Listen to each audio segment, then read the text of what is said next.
LAC पर चीन की बड़ी हिमाकत। हाईवे बनाकर भारत को घेरने में जुटा चीन। पहले गांव बसाया, अब हाईवे की तैयारी। बातचीत से मानने को तैयार नहीं चीन। 16वें दौर की वार्ता भी रही विफल। बीते 2 साल से एलएसी पर चीन और भारत के बीच जारी सैन्य विवाद सुलझने की बजाय उलझता ही जा रहा है। चीन अपनी हरकतों से बाज नहीं आ रहा।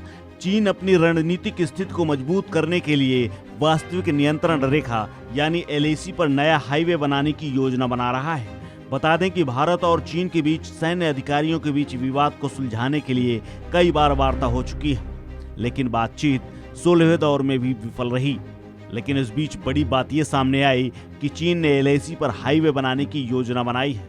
हांगकांग से प्रकाशित होने वाले साउथ चाइना मॉर्निंग पोस्ट की खबर के मुताबिक तिब्बत के लोहांज काउंटी से शिनजियांग क्षेत्र में कासगर स्थित मांझा तक जाने वाला यह हाईवे नए राष्ट्रीय कार्यक्रम में प्रस्तावित 345 निर्माण योजनाओं में शामिल किया गया है। इस कार्यक्रम का लक्ष्य 2035 तक कुल 4,61,000 किलोमीटर लंबा हाईवे और मोटरवे बनाना है। दरअसल चीन बुनियादी ढांचे में निवेश कर अपनी इकोनॉमी में जान फूंकना चाहता है।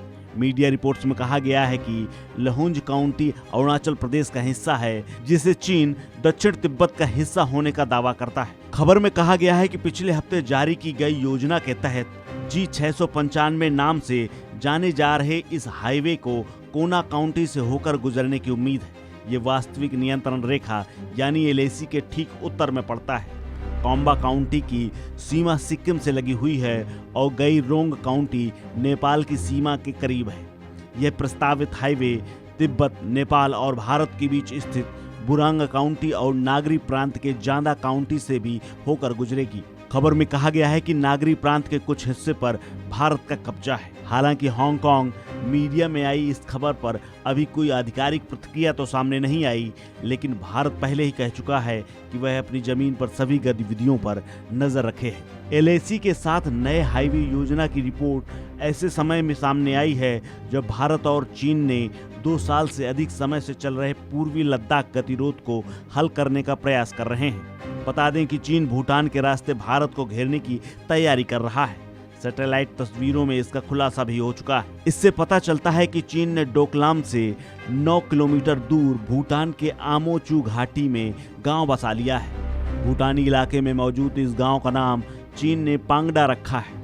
इस गांव के निर्माण की तस्वीरें नवंबर 2019 में आई थीं और अब ये गांव पूरी तरह से आबाद हो चुका है। लगभग हर घर के आगे कार दिखाई दे रही है। पांगड़ा के पास ही ऑल वेदर रोड भी बनाया गया है, जो चीन से भूटान की जमीन पर कब्जा कर बनाई गई है। यह रोड तेज बहाव वाली आमोचू नदी के किनारे है, जो भूटान से 10 किलोमीटर अंदर है। डोकलाम वही जगह है जहां 2017 में चीन और इंडियन आर्मी का आमना सामना हुआ था। इससे पहले भारतीय सेना ने बताया था कि तिब्बत रीजन में एलएसी के पास चीन बड़े पैमाने पर इंफ्रास्ट्रक्चरल डेवलपमेंट कर रहा है। चीन सीमा के पास सड़क, रेल और एयर कनेक्टिविटी को बढ़ा रहा है। इससे पीएलए की क्षमता बढ़ेगी।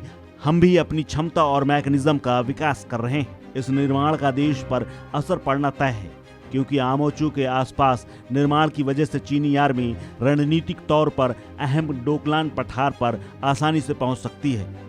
इससे चीनी सेना भारत के संवेदनशील सिलीगुड़ी कॉरिडोर तक आसानी से पहुंच बना सकती है। सिलीगुड़ी कॉरिडोर पूर्वोत्तर के राज्यों को बाकी देश से जोड़ता है। दोनों देशों ने अब तक लद्दाख में सैनिकों को हटाने के लिए 16 दौर की बातचीत की है। दोनों देशों के शीर्ष सैन्य कमांडरों के बीच रविवार को 16वें दौर की बातचीत में पता चला कि भारतीय डेलीगेशन ने डेपसांग बुल्गे और डेम चौक में लंबित मुद्दों के समाधान की मांग की है। भारत लगातार इस बात पर कायम रहा है कि एलएसी पर शांति द्विपक्षीय संबंधों के विकास के लिए महत्वपूर्ण है, लेकिन चीन का अड़ियल रवैया बरकरार है। इसके चलते दोनों देशों के बीच वार्ता विफल हो गई है। इस खबर में फिलहाल इतना ही। अपडेट्स के लिए बने रहिए वन इंडिया हिंदी के साथ।